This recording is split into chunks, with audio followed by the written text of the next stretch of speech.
Assalamualaikum warahmatullahi wabarakatuh. Halo teman-teman, ketemu lagi nih dengan aku Septi Afriani. Oke teman-teman, kali ini tuh kita akan membahas beberapa model pembelajaran.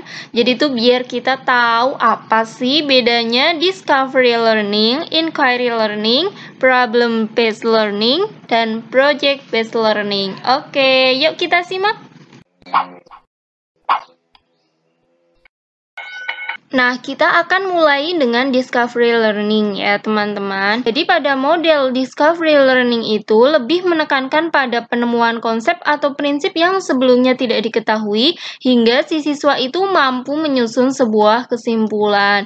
Kan discovery itu penemuan ya teman-teman. Jadi emang dituntut di akhir itu harus ada penemuan gitu loh, ada konsep gitu. Nah, masalah yang dikaji itu nanti semacam masalah yang direkayasa oleh guru, teman-teman. Nah, ini tuh nanti yang membedakan dengan inquiry learning.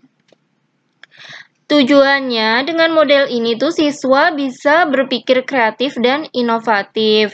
Dan di sini tuh guru memberikan kesempatan kepada siswa untuk menjadi problem solver atau scientist. Nah, untuk langkah-langkahnya yang pertama itu stimulation atau pemberian rangsangan ya atau stimulasi, yaitu dengan siswa dihadapkan pada sesuatu yang menimbulkan tanda tanya sehingga ingin menyelidiki sendiri. Nah, dalam hal ini tuh guru cuma jadi ini loh gambarnya, ini loh videonya, tapi nggak ngasih apa sih ya namanya, generalisasi atau disimpulkan gitu loh. Jadi mereka emang bener-bener pengen nyelidikin gitu. Kalau yang kedua, problem statement, pernyataan atau identifikasi masalah, yaitu siswa mengidentifikasi sebanyak mungkin agenda-agenda masalah yang relevan dengan, maksudnya tuh relevan dengan pelajaran ya, dengan yang disajikan. Terus dipilih salah satu untuk dirumuskan, jadi rumusan masalah, terus juga dibuat hipotesis. Nah, yang ketiga itu data collection, pengumpulan data itu bisa melalui baca-baca di web, artikel, praktikum, observasi, atau ya gitulah teman-teman seperti biasanya lah ya. Data processing berarti mengolah hasil koleksinya tadi ya, mengolah data collection, mengolah data yang udah dikumpulin. Yang kelima, verification itu pembuktian, maksudnya tuh pembuktian hipotesisnya tuh bener apa salah atau gimana kayak gitu. Dan yang terakhir itu generalisasi atau penarikan kesimpulan. Jadi itu ya teman-teman keywordnya kalau di discovery learning tuh penemuan konsep, terus masalahnya direkayasa. Nah, selanjutnya inquiry learning. Inquiry itu kan artinya penyelidikan atau pencarian ya teman-teman. Nah, di sini itu masalah yang dikaji itu bukan hasil rekayasa. Jadi ini itu yang bedain dengan tadi yang discovery learning yang DL.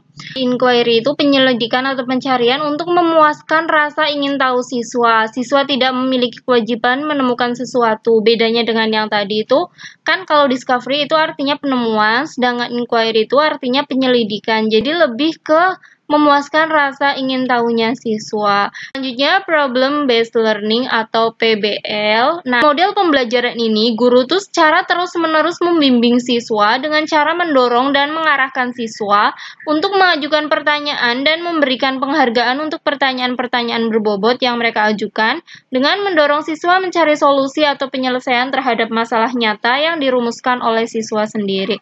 Jadi di sini tuh peran guru cukup besar ya. Jadi si guru itu emang terus-terusan membimbing gitu loh teman-teman, mengarahkan juga ya fasilitator tapi berperan banget gitulah.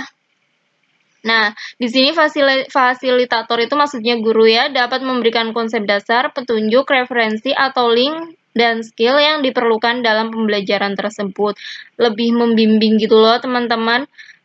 Untuk masalah yang disajikan adalah masalah kontekstual. Nah, harapannya dengan model PBL ini, si siswa itu bisa terlatih untuk berpikir kritis dan terampil dalam memecahkan masalah. Untuk langkah-langkahnya, yang pertama tuh orientasi siswa kepada masalah. Nah, di sini tuh guru menjelaskan tujuan pembelajaran dan apa yang harus dilakukan siswa. Jadi tuh guru emang jelasin secara detail gitu loh, teman-teman. Terus selanjutnya mengorganisasikan siswa, yaitu guru itu membantu siswa mendefinisikan dan mengorganisasikan tugas belajar yang berhubungan dengan masalah yang tadi, serta membentuk kelompok-kelompok. Yang ketiga, membimbing penyelidikan individu dan kelompok, ya maksudnya ketika si siswa itu sedang mencari data ya, istilahnya si guru itu membimbing kayak gini loh, gini, mendampingi juga. Terus yang keempat, mengembangkan dan menyajikan hasil karya, berarti itu buat laporan, kayak gitu ya teman-teman, serta presentasi juga ya. Nah yang kelima, menganalisa dan mengevaluasi proses pemecahan masalah itu, ya menganalisis pemecahan masalah dari siswa itu gimana, terus juga si guru di akhir itu melakukan evaluasi belajar, Project Based Learning atau PJBL ya. Nah, yaitu model pembelajaran yang menggunakan proyek sebagai inti pembelajaran. Terus, gunakan masalah sebagai langkah awal dalam mengumpulkan dan mengintegrasikan pengetahuan baru berdasarkan pengalamannya dalam beraktivitas secara nyata. Jadi di sini tuh emang masalahnya masalah nyata ya teman-teman kalau di project based learning. Terus siswa membuat keputusan tentang sebuah kerangka kerja. Jadi itu mau gimana-gimana, kan project itu membuat sesuatu atau melakukan kegiatan apa gitu kan. Nah, siswa mendesain proses untuk menentukan solusi atas permasalahan yang diajukan maksudnya yang dikasih oleh gurunya. Nah, untuk langkah-langkahnya, yang pertama penentuan pertanyaan mendasar, start with essential question. Terus yang kedua mendesain perencanaan proyek.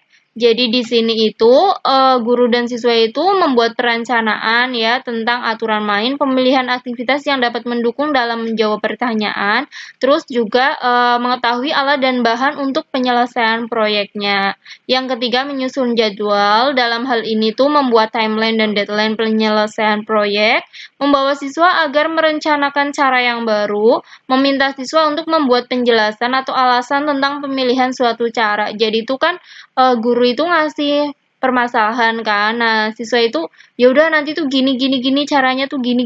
Nah, si guru itu juga minta penjelasan gitu loh. Kok kamu pakai cara yang itu, yang ini, yang itu kayak gitu. Terus juga kalau misalnya siswa itu merencanakan penyelesaian yang tidak berhubungan dengan proyek itu, guru juga perlu membimbing. Yang keempat, memonitor siswa dalam kemajuan proyek. Ya udahlah ya, tahu lah ya memonitor. Yang kelima, menguji hasil. Yang keenam, mengevaluasi pengalaman. Oke, langsung ke soal aja ya. Soal nomor 1. Guru membantu peserta didik mendefinisikan dan mengorganisasikan tugas belajar yang berhubungan dengan masalah serta membentuk kelompok-kelompok. Merupakan penjabaran dari salah satu sintak model pembelajaran problem-based learning, yaitu A. Orientasi peserta didik kepada masalah. B. Mengembangkan dan menyajikan hasil karya. C. Membimbing penyelidikan individu dan kelompok. D. Menganalisa dan mengevaluasi proses pemecahan masalah. E. Mengorganisasikan peserta didik. Jadi yang mana nih teman-teman? Di sini tuh ada keywordnya ya teman-teman. Mengorganisasikan tugas belajar. Terus juga membentuk kelompok-kelompok gitu ya. Berarti otomatis jawabannya yang mana? Yang E. Mengorganisasikan peserta didik. Kalau orientasi ke peserta didik kepada masalah itu misalnya ditampilkan gambar atau video gitu. Kalau mengembangkan dan menyajikan hasil karya itu kan membuat laporan, terus presentasi, membimbing penyelidikan individu dan kelompok itu contohnya waktu pencarian data itu atau praktikum itu si guru itu membimbing gitu kan. Buat teman-teman yang baru gabung di channel Septia Afriani, jangan lupa untuk subscribe dan nyalakan loncengnya ya.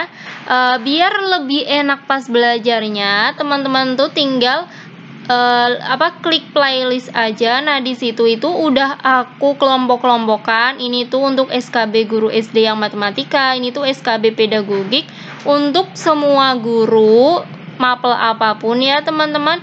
Nih yang fisika ini TO prediksi dan sebagainya gitu loh teman-teman. Jadi tuh nanti teman-teman lebih enak pas belajarnya. Nah, nanti tuh bakal ini loh teman-teman. Buat teman-teman yang udah gabung dan merasa video ini tuh bermanfaat, boleh banget tuh kalau misalnya teman-teman share video-video di channel Septia Afriani ke teman-temannya teman-teman. Terima kasih.